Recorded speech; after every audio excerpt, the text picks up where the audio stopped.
бо дидори дастаҳои футболи Истиқлоли Душанбе ва Равшани Куллоб рақобатҳои даври 17-уми чемпионати Тоҷикистон миёни дастаҳои Лигаи Олӣ расман ба анҷом расиданд.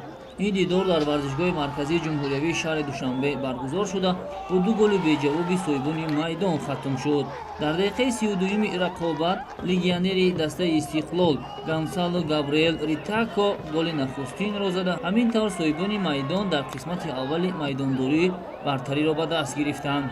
қаҳрамони бисёркаратаи Тоҷикистон дар 45 дақиқаи нимаи дуюми рақобат боз як голу дигарро ба самар расонид.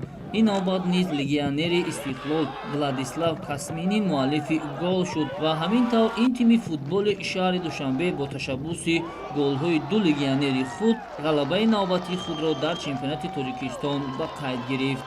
ёдовар мешавем, ки баъд аз ин ғалаба Истиқлол бо касби 35 имтиёз садрнишини ҷадвали умумии мусобиқот боқӣ монд. Истиқлол дар 16 бозӣ анҷом додааш даҳумин ғалабаи худро ба даст овард. дастаҳои футболи Хатлон ва Равшан ҳамакнун бо касби 27 имтиёзӣ мутаносибан дар зинаҳои дуюму сеюм мавқеъ гирифтанд. тими футболи Регартадаст, ки силсилабозиҳои бидуни бурди худро идома медиҳад, дар зинаи даҳуми ҷадвали умумӣ мавқеъ гирифтааст.